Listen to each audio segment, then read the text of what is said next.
I'm a mindless Instagram scroller, and I follow a lot of accounts that post old Twitter posts, most of them funny or tongue in cheek. A lot of them are about the American healthcare system, like this one from Danielle Weisber. Quote, I'm an American. I bleed red, white, and blue because something is wrong with me, but I can't afford the copay to see my doctor. Or this one from Emily Mermain. Quote, my health insurance sending me constant emails. Hi, Emily. Just want to make sure you're taking full advantage of your Blue Cross Blue Shield insurance policy. Stay healthy this fall. My health insurance when I'm trying to see a doctor because I'm dying. Hey, LMAO. Or this gem of a response to a headline reading, quote, the newest version of Chat GPT passed the U.S. medical licensing exam with flying colors and diagnosed a 1 in 100,000 condition in seconds. And then, of course, the most rated response was, can't wait for the future when Dr. Bot can almost instantly diagnose a rare and hard to detect condition, so Insurance Bot can deny coverage for the treatment much more efficiently. Now, these are obviously tongue in cheek, but if you have money and good so these are obviously tongue in cheek. And if you have money and a good insurance plan in the United States, you've got pretty good health care. But of course, that's a minority of Americans. The majority are still underserved, with the poor and people of color exponentially left out of great coverage and medical care. But it wasn't inevitable that the US would wind up in this situation. There were even models and alternate paths that our politicians and lawmakers implemented and explored that could have constructed a very different outcome for Americans. Our current healthcare system is the way it is because of decisions made by people at various points in the last century. America's healthcare issue is the result of a series of interconnected decisions and events and catastrophes. This episode is part 5 of our 5 C's of history, and today we are exploring contingency. I'll use Thomas Andrew I'll use Thomas Andrews and Flannery Burke's definition. Contingency is the idea that every historical outcome depends on a multitude of prior conditions, that each of these prior conditions depends in turn upon still other conditions, and so on. The core insight of contingency is that the world is a magnificently interconnected place. Change a single prior condition, and any historical outcome could have turned out differently. So, we're going to do an overview of the American health insurance system and touch on some key points along the way. I'm Elizabeth, And I'm Averill. and we are your historians for this episode of Dig. We want to thank all of our Patreon supporters, and especially our fabulous Auger and Excavator level patrons Carl, Hannah, Lauren, Colin, Edward, Iris, Susan, Denise, Agnes, Jesse, Karen, Maria, and Audrey. We can't thank you enough. Listener, if you're not yet a patron of the show, it's easy. Just go to patreon.com/digpodcast to learn more. The U.S. government has provided some kind of health benefit to certain inhabitants or citizens since its inception. For example, the Continental Congress of 1776 encouraged enlistments during the Revolutionary War by providing pensions for soldiers who were disabled. The first standalone medical facility for veterans was authorized by the federal government in 1811. Previous to that, states had provided, in varying degrees, hospital care for veterans. After the Civil War, many state veterans' homes were established. Since domiciliary care, is that how you say that word? That's how I would say it. Since domiciliary care was available at all state veterans' homes, incidental medical and hospital treatment was provided for all injuries and diseases, whether or not of service origin. Indigent and disabled veterans of the Civil War, Indian Wars, Spanish American War, and the Mexican border period, as well as discharged regular members of the armed forces, were cared for at these homes. Now, of course, you should have read our own Sarah Handley Cousins' book, Bodies in Blue, to learn about how well these programs did or did not work and the gendered politics behind disability. But of course, the point here is that there was state and federally sponsored health care for most United States veterans. Right. Congress established a new system of veterans benefits when the United States entered World War I in 1917. The advocates for the creation of a Veterans Bureau made a pragmatic and compelling argument. They contended that establishing such an organization was not an unnecessary expansion of the government, but a crucial and morally justifiable duty. The pre war War Risk Insurance Act had made specific commitments to provide financial and medical assistance to veterans. The advocates contended that creating a Veterans Bureau was essential to ensure that these promises were kept. Despite those arguments, some legislators argued that the proposed agency had to be limited. Some balked at the idea that the eligibility of men who had never even seen the front lines, and in some cases had been found unfit for service, would still be eligible for future benefits, including hospital care. The notion of providing unfettered, universal access to benefits, even when it was deemed practically justified for a specific group of citizens, was met with hostility, as exemplified by the position of Robert Luce, a Republican from Massachusetts. He asserted the agency, quote, involves an immeasurable expense over 50 to 75 years, but also involves a long step toward that centralization of activities, which some people called socialism. But in August of 1921, an act to establish a Veterans Bureau, or VB, established a system of federally sponsored hospitals with a central office in Washington, D.C., and more than 150 regional offices. The Bureau had a multifaceted scope of responsibilities related to veterans' health care and was responsible for managing and distributing insurance benefits to veterans. It oversaw vocational education programs for veterans, and it provided actual care to veterans such as examinations, hospitalizations, and outpatient medical care. Congress passed the World War Veterans Act in June of 1924. The act expanded the eligibility for hospitalization under the Veterans Bureau, or the VB. It stipulated that all honorably discharged veterans who had served since 1897 could receive hospitalization, broadening the scope of care to include a wider range of veterans. The period following the passage of the act saw a substantial increase in the number of veterans receiving hospital treatment sponsored by the VB. The patient count grew from around 18,000 in 1924 to more than 30,000 in 1930. The Act established a fundamental principle that medical care should be offered as a federally sponsored entitlement to former service members. This was a significant shift in policy, emphasizing the government's responsibility to provide medical care to veterans as part of their benefits. In 1930, the VB was merged with the Bureau of Pensions and the National Home for Disabled Volunteer Soldiers to form the Veterans Administration, or VA. And then, after World War II, there was a resurgence of public concern for former service members, leading to increased federal attention and funding for veterans' health care. Veterans hospitals began affiliating with medical schools.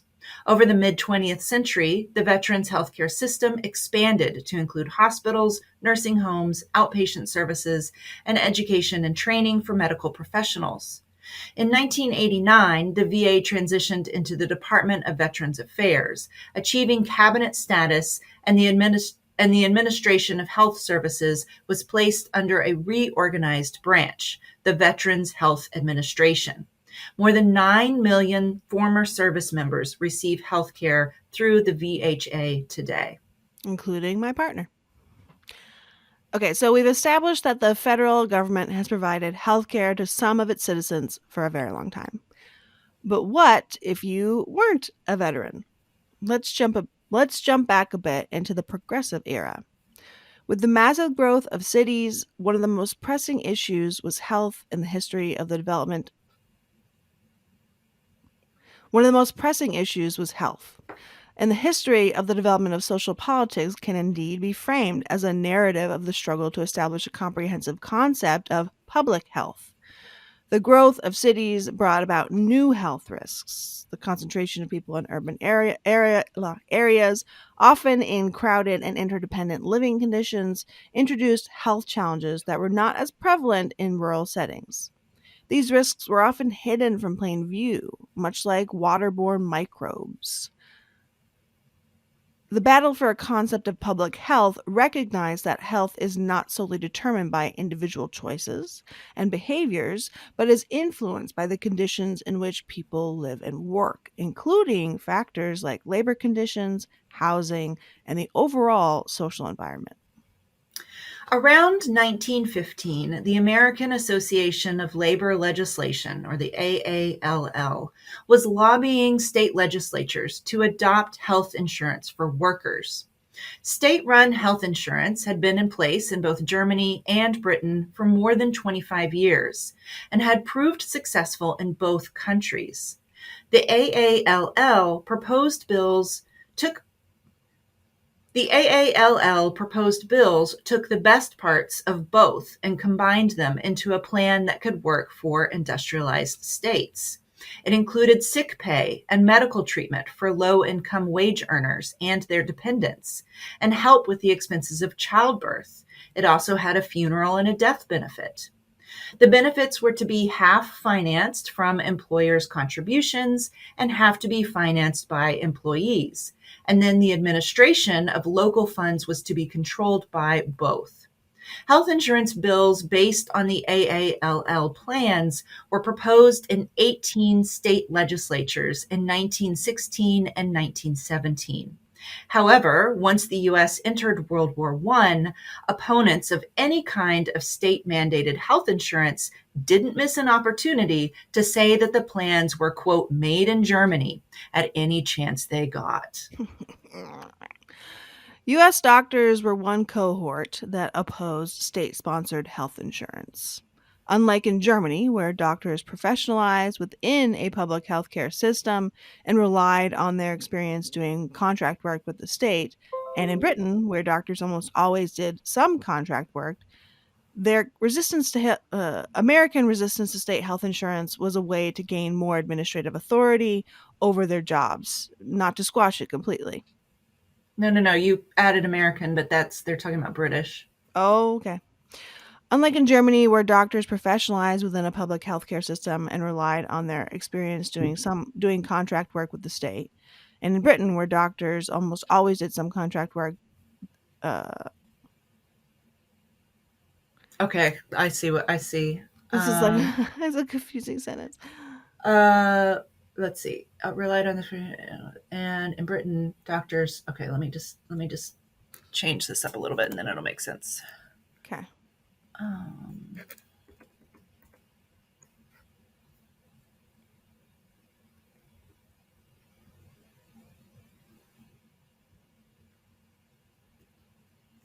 all right, that should make sense. So the systems in Germany and Britain were just different from the U.S., right? Yeah, like both of them, part of their training was like essentially within a state system. Okay. U.S. doctors were one cohort that opposed state sponsored health insurance. This was unlike in Germany, where doctors professionalized within a public healthcare system and relied on their experience doing contract work with the state, and in Britain, where doctors almost always did some contract work. In contrast, U.S. doctors with no experience with public health contracts rejected the plans altogether. However, the strongest opposition to these health insurance plans were from commercial insurance companies. They had lobbyists in every state and town, overwhelming lawmakers with arguments against state insurance. According to historian Daniel Rogers, the Great Eastern Casualty Company of New York told all of its agents that the New York Health Insurance Bill of 1916 spelled, quote, the end spelled, quote, the end of all insurance companies and agents, and to you personally, the complete wrecking of the business and connections that you have spent a lifetime building, and the loss of your bread and butter. Blah. All of the proposed state bills for health insurance failed to be enacted into law. However, that did not come without fierce debate. While social insurance systems grew in Europe, there was little headway made in the United States. One plan did succeed.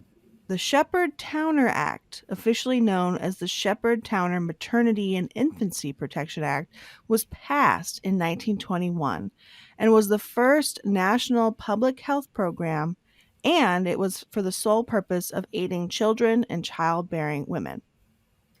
The primary goal of the Shepard Towner Act was to provide federal funding to states for programs and initiatives that would support the health of mothers and infants. It aimed to reduce maternal and infant mortality and improve overall health outcomes in these vulnerable populations. Under the Act, the federal government provided grants to individual states to establish and operate programs that focused on maternal and child health. These programs included prenatal care, infant care, nutrition education, and general health education for mothers. The Act encouraged the expansion of public health services and the development of clinics and outreach efforts to provide health education and medical care to pregnant women and young children. Will you move closer to your microphone? Sure. Should I do the whole? Are we going to be okay? Yeah, I just want to hear what it sounds like if you're closer. Oh. The Okay. primary goal of the Shepard Towner Act was to provide federal funding to states for programs. Is that better? Okay, good. Critics argued that the act represented an overreach of federal authority into matters traditionally regulated by states. Many believed that maternal and child health fell within the purview of state governments, and they were concerned about the federal government's involvement in healthcare. Various interest groups, including doctors and commercial insurance companies, again opposed the act over concerns that they would lose autonomy and profits. Many women's groups and clubs had lobbied hard for the passage of the Shepard Towner Act, and federal legislators felt pressure to vote in favor of the act in 1921 because they were afraid of the massive influx of new women voters that were brought in by the passage of the 19th Amendment.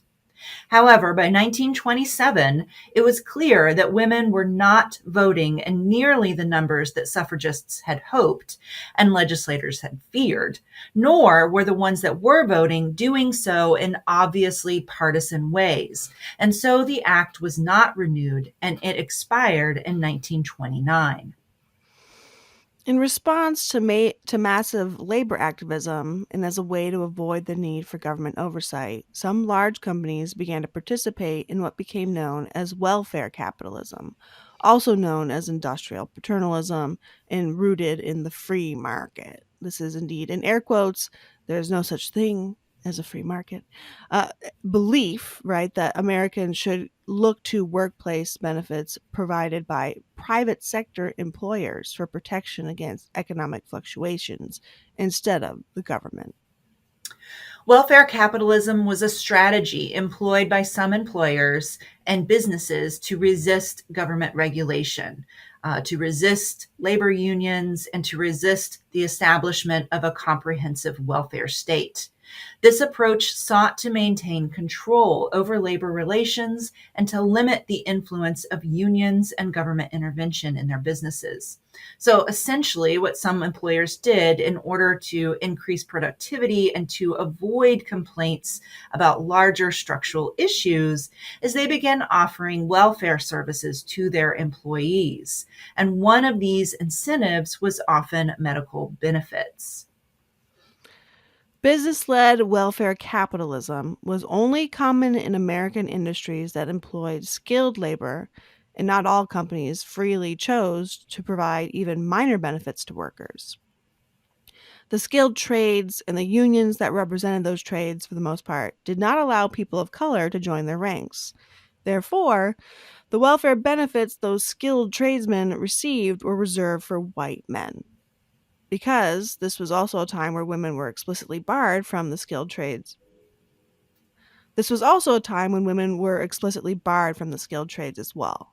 So the benefits offered by welfare capitalist employers were often inconsistent. I'm going to.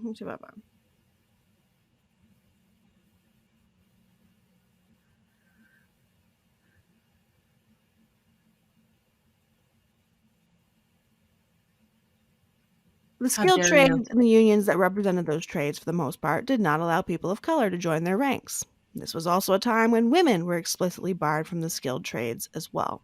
Therefore, the welfare benefits those skilled tradesmen received were reserved for white men. So the benefits offered by welfare capitalists were often inconsistent and varied widely from firm to firm and only flowed to white, male tradesmen and professionals. The limits of welfare capitalism became apparent during the Great Depression, when, of course, the lack of a universal social safety net became glaringly obvious. However, with the industrial ramp up of World War II and industry's massive need for workers, many businesses turned to fringe benefits and offered more generous health plans. But yet again, these benefits flowed to the white breadwinners of families. Women and people of color were not allowed to work in the jobs that supplied these types of benefits. Private company employment and insurance became further enmeshed in 1943 when the Internal Revenue Service ruled that employer based health care should be tax free. Another law passed in 1954 and further enhanced the tax advantage of private employer insurance. Of course, there still was a lot of support for some kind of national universal healthcare system. 7 months into the presidency he was thrown into after Franklin D. Roosevelt died, President Truman proposed a universal national health insurance program.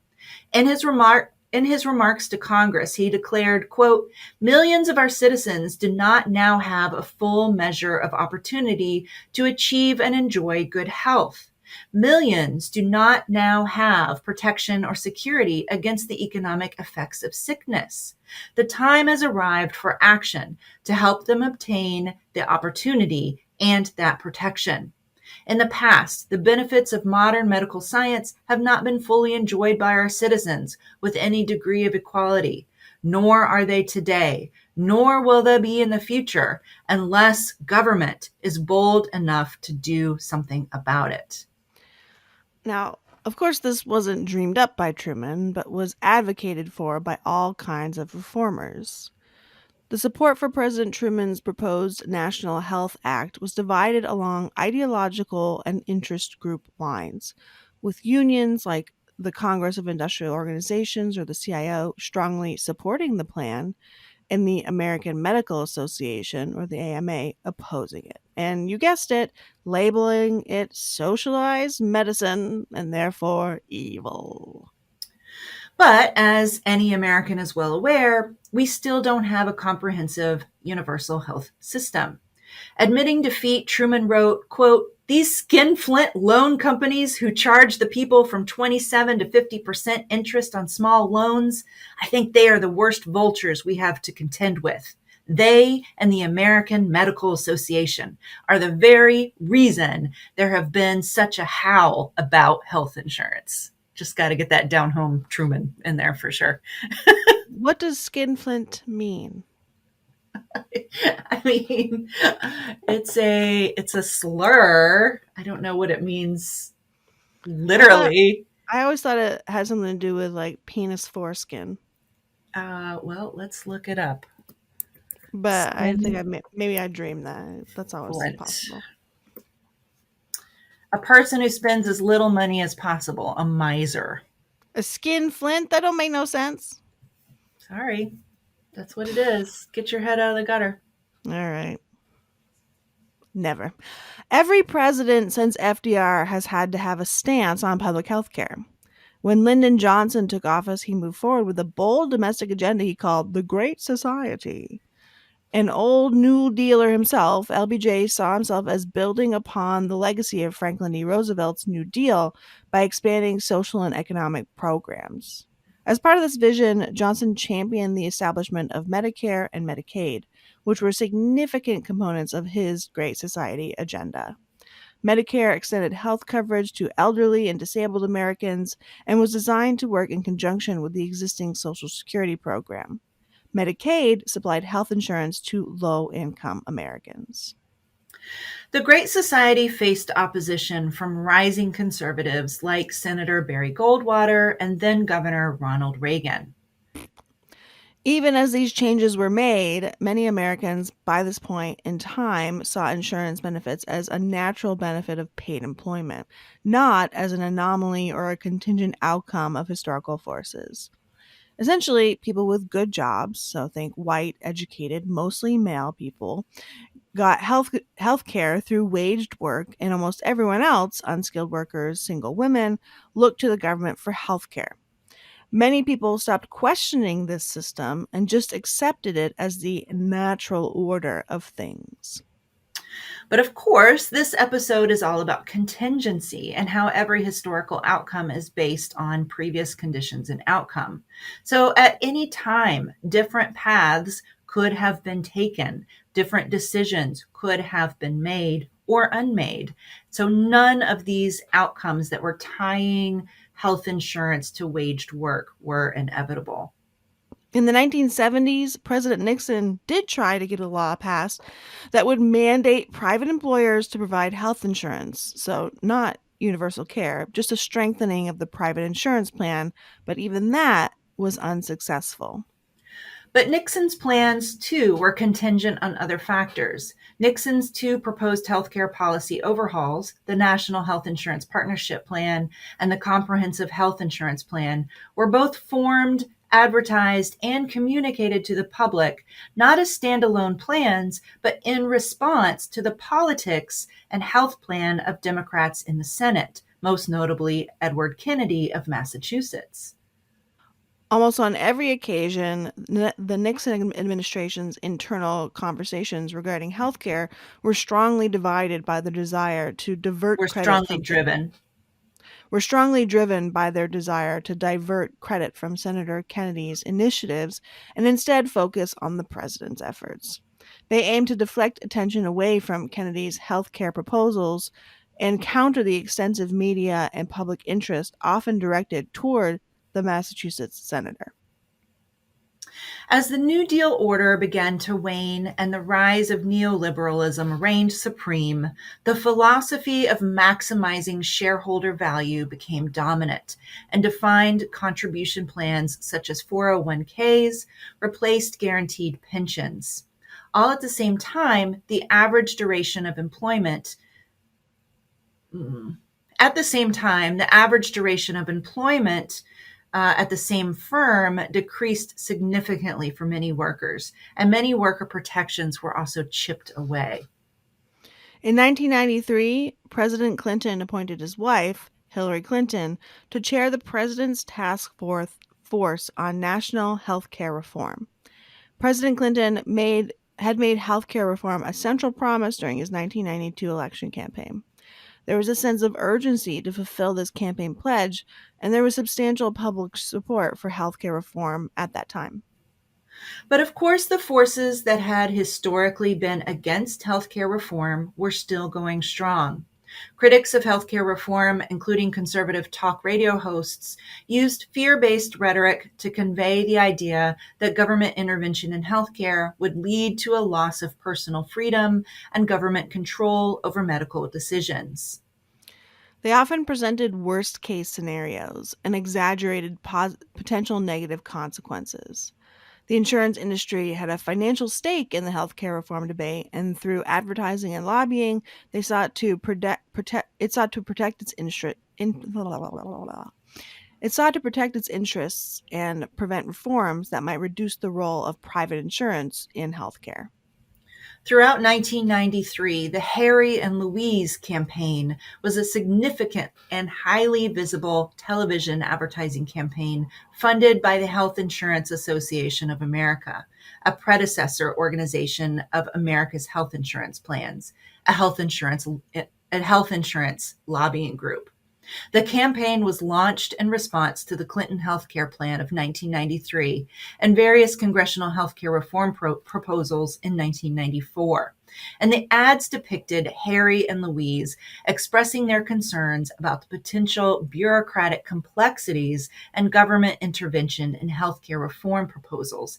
And it conveyed the false idea that the proposed reforms could lead to a loss of choice and a loss of control over their healthcare decisions. Okay, I want to redo that. Sorry.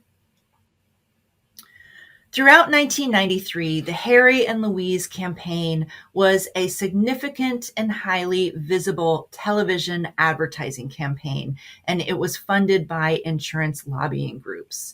The campaign was launched in response to the Clinton healthcare plan of 1993 and then subsequent congressional healthcare reform proposals in 1994. And essentially, what the ads did, it depicted Harry and Louise. They're this kind of middle aged couple. They're sitting in their kitchen at the kitchen table. They're looking over all of these, quote unquote, complex, insurance plans. And essentially, they're lamenting their concerns over this potential bureaucratic government intervention of healthcare, and essentially convey this kind of false idea that the proposed health reforms were going to lead to a loss of choice and a loss of control over their personal healthcare decisions. A major overhaul to the healthcare system didn't happen during the Clinton years, but there were some reforms. The State Children's Health Insurance Program, CHIP, was established as part of the Balanced Budget Act of 1997. This program provided health insurance coverage for children in families with low to moderate incomes who did not qualify for Medicaid but who still lacked access to private health insurance. CHIP represented a significant expansion of healthcare coverage for children. It aimed to bridge the gap between Medicaid, which primarily covered low income families, and private insurance, which could be unaffordable for many working families. It provided a safety net for children and families who were above the Medicaid income threshold but still faced financial barriers to obtaining healthcare coverage. However, it required state buy in, and not all states enacted CHIP programs immediately. The experiences of the Clinton administration's healthcare reform efforts and the strong opposition from the insurance industry played a significant role in shaping the approach of President Barack Obama's healthcare plans. The Obama administration recognized that securing support from key stakeholders, including the health insurance industry, was essential to passing comprehensive health reform, and compromises were made to ensure that private insurers would participate in the new insurance marketplaces created by the Affordable Care Act, or ACA. But this, of course, let down a lot of people who were still hoping for a universal public option. hmm One of the primary objectives of the Affordable Care Act, or Obamacare, was to expand health insurance coverage to a larger portion of the population, including those who had been historically underserved. This included the working poor, young adults, and individuals with pre existing conditions. While it faced significant political and policy challenges, it succeeded in expanding coverage to millions of Americans and improving protections for those with pre-existing conditions. And this time, the AMA was on board, the American Medical Association. No longer bringing up the boogeyman of socialism, the AMA supported the passage of the Affordable Care Act. However, I do find this kind of funny. If you go to the AMA website, you'll find a post titled Timeline of AMA's Efforts to Support Health Insurance Coverage. It's a 3-minute read, and it goes back to the old year of, checks notes, 2017. Mm. Yes. So that's what they're touting. Yeah. Obviously, it's more complicated than that, but as an organization, the AMA has a long history of helping to prevent universal health care in America. By the time Obamacare was passed, roughly 20% of Americans already had access to medical services via federal programs like the VHA, Medicare, Medicaid, or the Children's Health Insurance Program. Passage of the ACA was dependent on a multitude of previous debates and policies. However, the ACA is new in that everybody is eligible, unless you work for Hobby Lobby, to access it. And you don't have to be over 65 or under a certain income level or a veteran to get it. However, it is still a market-based system. It's also been chipped away at since its inception and has faced no small amount of attempts to dismantle it altogether. Since the law's enactment, Republicans have sought to repeal and replace the ACA. In 2016, holding the majority in both the Senate and the House, Republicans passed the Restoring America's Healthcare Freedom Reconciliation Act of 2015, which aimed to revoke several provisions of the ACA. However, President Barack Obama vetoed that bill on January 8th, 2016. In 2016, Republicans, including President Donald Trump, campaigned on a platform of dismantling and substituting the ACA. Following their electoral victories, securing the presidency, Senate, and House, Republicans made repeated attempts to repeal and replace the ACA throughout Trump's presidency, with small wins but no major overhauls. The defeat of the major repeal bills did not diminish the Republican Party's determination to do away with the ACA. The Trump administration took various actions such as discontinuing funding for outreach, seizing payments for crucial insurer subsidies, and revising regulations governing the types of insurance private insurers could offer. Additionally, it adjusted the guidelines concerning how states could structure their Medicaid programs. Toward the end of 2017, Congress approved a tax bill that got rid of the ACA's penalty for individuals without insurance. This year, so 2023, House Republicans have pushed forward a series of bills that may lead to decreased health insurance expenses for specific businesses and individuals, in part by scaling back certain consumer safeguards. Instead of an outright repeal, this more nuanced endeavor might enable more employers to circumvent the fundamental benefit mandates and a majority of state regulations that are set forth by the ACA. Concurrently, the Biden administration is attempting to reverse certain health insurance regulations put in place by the Trump administration, with a proposal to reinstate stricter guidelines for short term health plans. In every nation, healthcare expenditures as a percentage of the overall economy has shown a consistent upward trajectory since the 1980s. So essentially, healthcare is getting more expensive, with, of course, spending growth outpacing economic expansion. However, the United States spends nearly double on its healthcare costs over other high income countries with robust healthcare systems. So we spend over double than countries like Canada, France, Germany, Japan, and the United Kingdom. And doesn't that really just mean that our doctors and our pharmacies they charge double, right? Like compared to those other places? They charge double, but there's also just so much unregulation. Like you could go to one hospital and spend $3,000 to have a baby. You can go to another hospital and spend $20,000 to have a baby. And there's no discernible difference in the amount of care, right? So it's still kind of like a wild, wild west. Yeah. And furthermore, people in the United States experience the worst health outcomes overall of any high income nation and are more likely to die younger and from avoidable causes than residents of peer countries. So, despite the genuine challenges that many individuals encounter in the realm of healthcare, along with the ongoing deliberations regarding the next steps to take, Republican endeavors to abolish the ACA have actually underscored a consistent sentiment expressed in polls, essentially that the majority of Americans prefer advancing towards a universal healthcare system rather than away from it. However, as we hope we've shown you in this tiny snapshot, on the history of health insurance in the US, this is not a simple matter with a clear trajectory, but one that is and has always been contingent on American politics and social policy. Thanks for listening. Are we going to not have a conversation? If you want to. So, I was thinking immediately when we were describing the debates about the 1920s Mother and Child Healthcare Act. Mhm. Is that from your stuff? Yeah.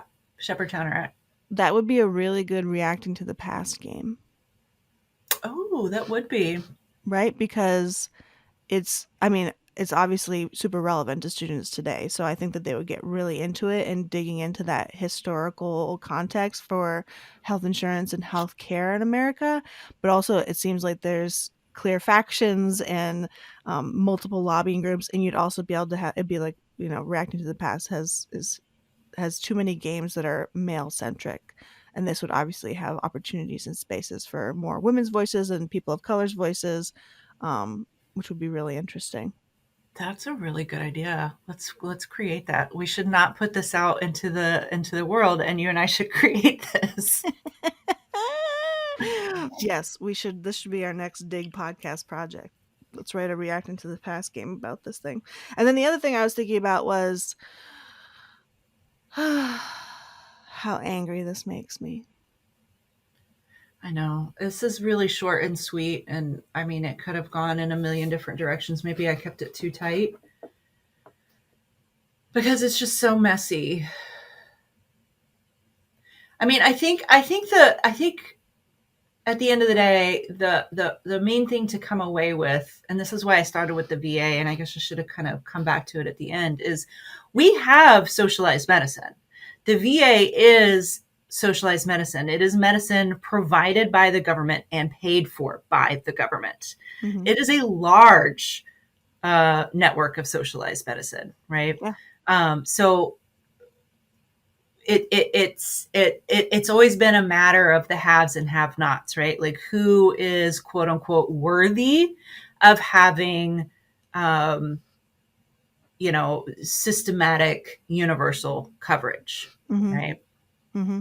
And then of course this idea, getting back to, I mean, I mentioned it, but really kind of bringing it home, that frames health insurance that you get through your waged work as a quote unquote benefit for Mm-hmm. your labors versus all those quote unquote moochers and freeloaders who are, sucking off the teat of the government and getting their health insurance through the government, right? Yeah. So again, it's this idea of the haves and the have nots. This is Yeah. the good insurance that you want to get that's through a private employer versus that shitty healthcare that you get when you're a poor person. Yeah. Ew, Yeah. gross, right? Yeah. Which of course is so ridiculous because I've been on both private employer and Medicaid, and damn if Medicaid wasn't so much better Mm-hmm.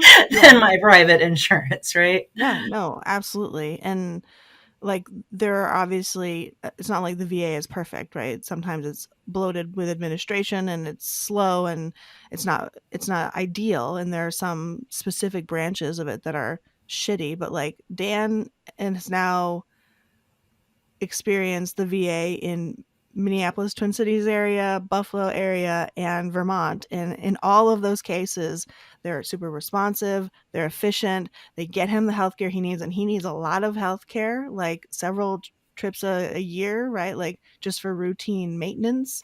And it's excellent, right? It's we Yeah. could not he we could not afford for him to not be a veteran based on the medications that he needs, right?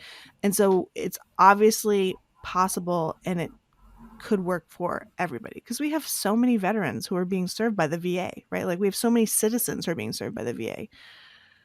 But then Yeah. again, on the other side, like my brother was a physical therapist for a long time. Not a long time. I mean, like a few years after he got his physical therapy degree. And he would come after working for his first major employer. And this guy was clearly like exactly the kind of people who were on the AMA lobbying against socialized medicine, right? Because my brother would like spout all this propaganda about how, oh, socialized medicine would inhibit like um, Free development of choice. new and better medicines because it would inhibit the creativity and market competition of doctors.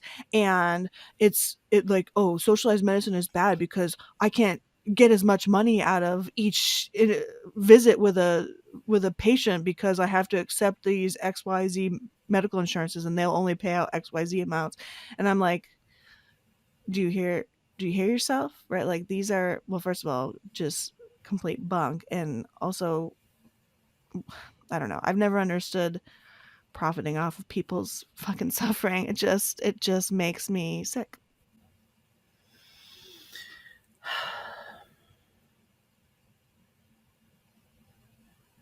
I don't know if I have a response to that.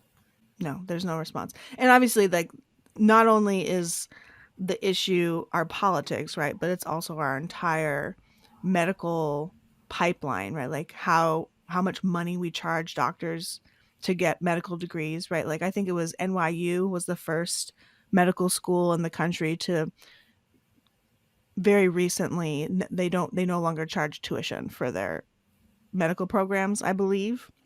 But every other, yeah, this it was like new. It was like Hmm. 5 or 6 Well, I years mean, I ago. know that, part of the expansion of the Great Society was to make medical schools more accessible and more affordable for more people so that we, could have, more doctors in rural areas and things like that. But yeah, I mean, that's definitely a problem still with our current system, right? And so you have, medical deserts essentially where the nearest, functioning hospital is over 40 minutes away or whatever. Yeah. And we have doctors who did not come from elite white families who have a ton of money, who just have like hundreds of thousands of educational debt. Right. And so of course they need to like work in a place that can pay them X number of dollars because those places are charging their patients X number of dollars for every level of service, right? So Right. this is a deep and complicated, as you say, issue, but it's also it's not inevitable. And I think that this historical trajectory, like this timeline, shows us that this is not inevitable in any way. And this is Right. choices that people are making. And Yeah, that's the core of the contingency, right? That yeah, there is nothing natural, there's nothing free market about this. This is designed, through decisions and non-decisions, right? yeah, And at any point in time, a change in one thing could have changed the entire system. yeah. So, And maybe it's still. I'm sorry. So we've given you a lot to chew on here and think about, and maybe we'll come back to some of this. Maybe you'll see a reacting to the past game for your students to investigate these issues in the very distant future. That'd be good. As always, we invite you to follow us on Facebook, Twitter, and Instagram at dig_history. We're also on TikTok now, dig_history, or join our Facebook group, Dig History Pod Squad. If you have a comment or a question or you want to share some kind words with us, you can always email us at hello@digpodcast.org because we love listener mail. If you're an educator, we've got a compendium of episodes you can use in the classroom and free teaching resources, including lesson plans, on our website, digpodcast.org. We real oh, yeah. Oh no, yeah. We realize that the recent changes to curriculum in states like Florida and Texas will complicate being able to use our podcast episodes in the classroom. So please reach out to us if there's something we can do to be helpful to you and your classroom. And you'll also find full bibliographies, the scripts for all of our episodes, resources, and a link to our swag store at digpodcast.org. Thanks for listening. Bye. Bye.